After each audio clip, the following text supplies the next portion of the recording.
6:25. A esta hora, qué grato, tenemos a la doctora Yasmín Gabriela Otero Esteban.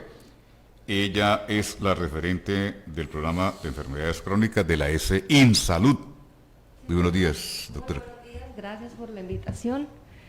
Contentos, la verdad, de estar acá y de tener este espacio para poder con la población resolver de pronto dudas, motivarlos en el caso de la educación en salud. Bueno, inicialmente, doctora, ¿qué es una enfermedad crónica? Vamos a darle lo fundamental para que la gente las asimile, la entienda y más o menos esté lista para ver cuándo tiene que ir. Bueno, es importante aclarar que la Organización Mundial de la Salud, cuando habla de enfermedades crónicas, nos dicen que son enfermedades o afecciones del organismo de larga duración, ¿sí? Que su progresión va a ser lenta y que además hasta el momento pues no se tiene una solución definitiva, ¿sí? Estas enfermedades las podríamos dividir en 4 grupos. El primer grupo son todas las afectaciones cardíacas que van a ser, como ya lo dije, de larga duración, que no tienen todavía una solución. Ahí podríamos entrar con la hipertensión. El caso de la diabetes es otro grupo. Todas las enfermedades neoplásicas que tienen que ver con el cáncer también son crónicas, y enfermedades respiratorias como el asma o como la enfermedad pulmonar obstructiva crónica, que la conocemos como el EPOC, son enfermedades crónicas también. Doctor Yasmín, aquí pues uno escucha y habla, bueno, hasta de pronto uno mismo la tiene, ¿no? Sufre de hipertensión y sufre también de diabetes. Es muy alto el índice, y cuáles son esos síntomas para que la gente conozca, pues bueno, para saber uno si tiene de pronto, si sufre de hipertensión o si de pronto tiene uno diabetes. Bueno, en el caso, digamos, de la población que nosotros atendemos ambulatoriamente, podríamos decir que casi el 60% de la población tiene estas patologías. Estas enfermedades inicialmente son silenciosas, por eso normalmente a las enfermedades crónicas se les dice que son enfermedades silenciosas, pero depende también de cada organismo. Hay pacientes que pueden o no presentar síntomas, y los más comunes para el caso de la hipertensión son dificultad para respirar, el paciente sangra por la nariz, manifiesta un dolor de cabeza o un calor que se concentra en la cara especialmente, visión borrosa también manifiestan los pacientes, o sensación de pitidos en los oídos. Esos son los síntomas más comunes de la hipertensión. Para el caso de la diabetes tiene una triada, que nosotros la llamamos así, una triada de síntomas, que son las 3P: polidipsia, polifagia y poliuria. La polidipsia es la sensación excesiva de sed, todo el tiempo el paciente tiene sed. La poliuria es sensación de orinar, muchas ganas de orinar, el paciente que constantemente va a orinar. Y polifagia, que es sensación de hambre, el paciente consume cualquier cosa pero no se llena, él todo el tiempo tiene hambre. Y manifiesta otros síntomas como fatiga, por ejemplo, que es muy común en los pacientes diabéticos. ¿Es muy alto el índice? Bastante, sí señor. ¿De personas con hipertensión y diabetes? Sí, es muy alto, como les decía, ambulatoriamente casi que el 60% de la población que estamos atendiendo es hipertensa o es diabética, o pueden unir las dos patologías, ¿no? Esa le vamos a preguntar, ¿podría, o sea, una persona ser diabética e hipertensa? Sí, y es bastante común. No tengo ahorita, digamos, como el porcentaje, pero es muy común que nosotros encontremos el paciente y estemos tratando, por ejemplo, la diabetes, y en cierto tiempo, años después, empecemos entonces a ver que el paciente tiene aumento de los niveles de tensión y se presenta pues la hipertensión. Este tipo de pacientes son de alto costo, ¿no? Son de alto costo. Entonces, inicialmente los atienden en las unidades básicas, en todo el andamiaje de la salud que maneja la S InSalud, y después la remisión va hacia centros hacia niveles superiores, y como lo dije, como son de larga duración, el paciente puede iniciar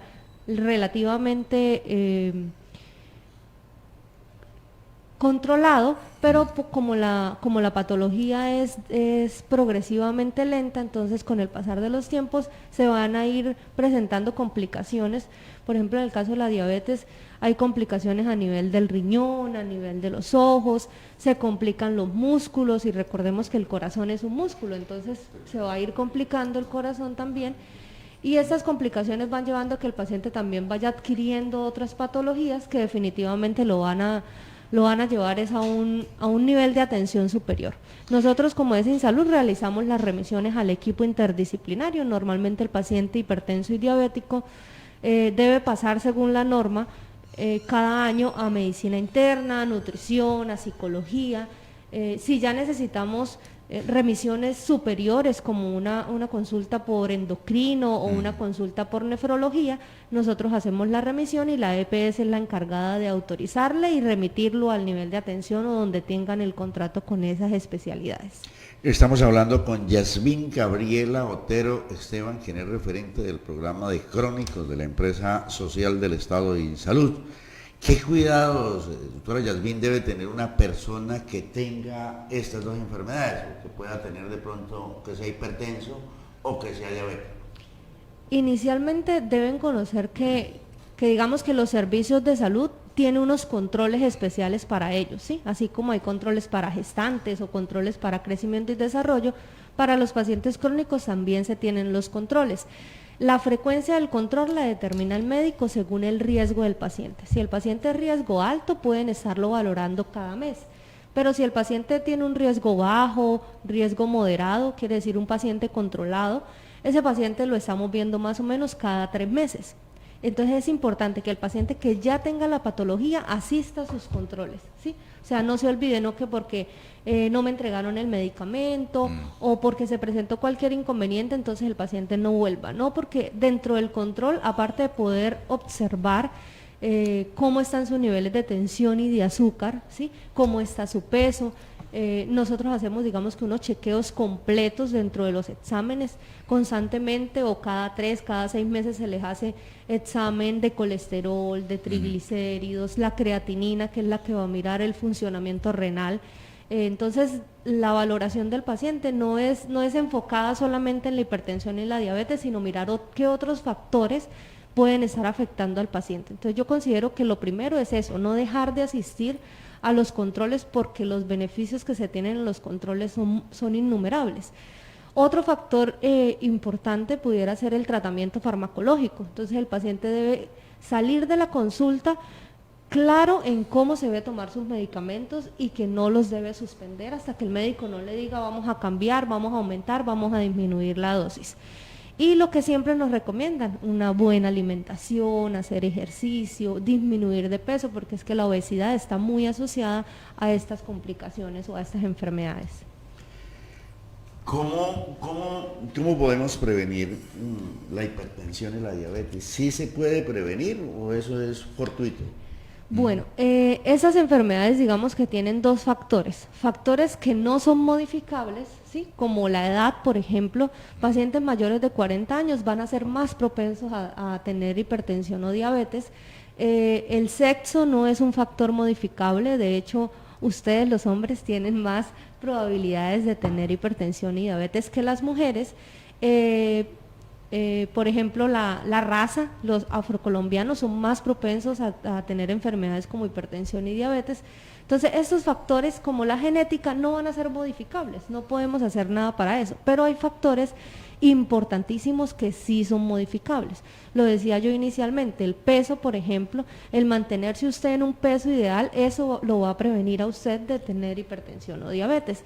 El tener una buena alimentación, una alimentación rica en frutas, una alimentación alta en verduras, una alimentación que sea baja en sal, baja en azúcar, eso me va a prevenir a mí de la diabetes.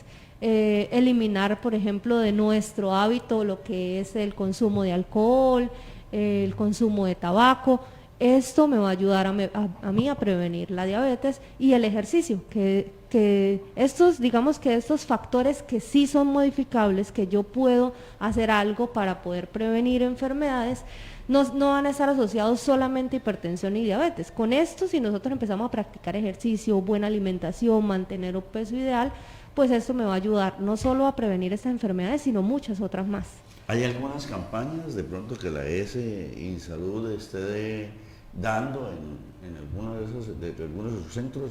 Sí, de señor. atención? Nosotros como ES Insalud tenemos un cronograma de educación, no solo para el personal que labora con nosotros, para estarnos actualizando, sino que también tenemos un cronograma de educaciones que hacemos con los usuarios. Normalmente ustedes ven que la móvil se dirige a muchos lugares y nosotros tenemos promotoras allí educando a los pacientes, pero en las unidades básicas hacemos un club de crónicos, que es lo que llamamos nosotros. Ese club de crónicos consiste en una educación enfocada en nuestros pacientes que tienen patologías como hipertensión y diabetes.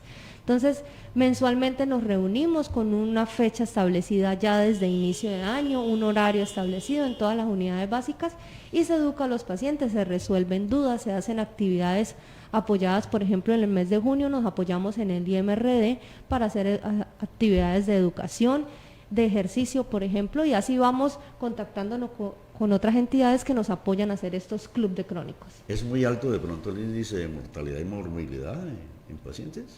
Normalmente los pacientes, podríamos hablar que de la población que fallece, un 30 o 40% tienen el antecedente de patologías crónicas, entonces yo considero que sí es muy alto. ¿Esos factores hereditarios también tienen incidencia? Claro, cuando su familia ha tenido hipertensión y diabetes, son esos factores que usted no puede modificar. Ya su familia tiene el antecedente o la línea de sufrir de eso. Lo que debemos hacer es cuidarnos. Si yo sé que, por ejemplo, mi abuela es diabética, pues yo voy a controlarme en el azúcar para no adquirirlo tan prontamente. ¿Y si tengo un hermano que tiene hipertensión? Probablemente usted puede adquirirla, pero si usted tiene sus hábitos que son modificables y los empieza a controlar, no es que no la vaya a tener, eso no lo puedo definir yo, pero sí se va a demorar en tener el diagnóstico. Entre más nos cuidemos, menos probable de tener estas enfermedades. Bueno, la propensión indudablemente lo manifiesta la doctora, los adultos mayores, las personas que ya pasamos y excedemos de los 60. Pero a mí me preocupa algo, doctora. Hoy en día los jóvenes que son como tan sedentarios, tan entregados a la tecnología, poco ejercicio, poco caminan, más bien la perecita como que les asiste con mucha más frecuencia, vienen índices de obesidad y por supuesto que también son pacientes, y le hablo de muchachos de 40 para abajo, en 30, 40, 45 años. No, y la juventud. Por eso la juventud. En este momento los jóvenes de 15, 16, 17 que no son muy sedentarios. Sí, es verdad. Nosotros antes, digámoslo así, la ES Insalud venía manejando poblaciones mayores de 50 años, entonces son ya adultos mayores que debido a su edad, pues el organismo ya está deteriorado. Pero oh, sorpresa, para esta fecha, pues tenemos muchos pacientes menores de 30 años ya con patologías. Entonces eso nos asombra, pero es porque digamos que nos falta de pronto un poco más de concientización en el caso de hacer más ejercicio, mantener un peso ideal, buena alimentación, y eso también va en los hogares, porque si yo me acostumbro a mi familia a que todos los días consumo carnes, que entre la carne que tenga más grasa va a ser mejor, más sabrosa, pues los niños van a estar acostumbrados a eso. Y es muy difícil para ellos quitar esa costumbre porque tienen que eliminar el hábito. Le diría yo, mire, un ejemplo de pronto que ustedes los tienen ya cualificados y cuantificados. Si ustedes toman la unidad básica rural y la comparan, por ejemplo, Pedro, con la unidad básica de la ciudad de la Atalaya o con la ciudad de la Libertad, van a establecer parámetros en los que seguramente se va a detectar que la gente de la zona rural come mucho mejor, come más sano y tiene menos hábitos que le perjudican y no son sedentarios porque todos los días están en función de algo. Así es. La población que vive en la ciudad es mucho más alto el índice de estas enfermedades y tenemos mucha más población. O sea, mientras nosotros en Comuneros, por ejemplo, tenemos los más altos índices de hipertensión y diabetes, toda esa zona de Atalaya es muy propensa a la paciente a tener hipertensión y diabetes. Lo que es la unidad básica de Agua Clara, por ejemplo, ellos no, Hay veces no alcanza ni a llenar la agenda porque es lo mismo, el paciente del campo es un paciente que está constantemente en ejercicio, que su alimentación, Más digamos sana. que es un poco más sana, entonces los índices allí son más bajos. Recomendación para los jóvenes, menos comida chatarra, Sí, señor. menos grasa y ojo, con el sedentarismo, más ejercicio, por lo Más menos ejercicio. caminen, ¿verdad? Bueno, doctora Yamil, un mensaje para los cucuteños, para los, pues en general para los norteamericanos que nos están oyendo, para evitar de pronto de que pues Dios no lo quiera, ¿no? Hipertensos, Uno sea diabéticos. hipertenso o sea diabético. Bueno, yo creo que el consejo sería, si usted tiene servicios con la S Insalud, acérquese a nuestras instituciones para que le podamos hacer los chequeos necesarios y poder diagnosticar o por el contrario, sacarlos digamos que de la duda, porque muchos pacientes pudieran decir, uy, pero de lo que ella dijo yo tengo esto, yo presento estos síntomas. Entonces acérquese a un centro de salud y es importante que nosotros constantemente estemos en chequeos médicos. El problema es que muchas veces vamos al médico es cuando ya estamos enfermos, ¿sí? Pero es importante hacer un chequeo preventivo y con los niveles de tensión o de azúcar que los vamos a hacer por exámenes o por tomas como tal de la tensión se podrán diagnosticar. Y a toda la población pues educarlos en la buena alimentación, en el ejercicio, en la importancia que tiene para prevenir muchísimas enfermedades y mantener nuestro peso en un nivel ideal. Doctora Yasmín Gabriela Otero, muy amable por su participación, la referente del programa de crónicas de la S Insalud, cuando quiera, con muchísimo gusto, y más faltaba, le agradecemos su presencia, doctora. Gracias a ustedes por la invitación. Que Dios les bendiga.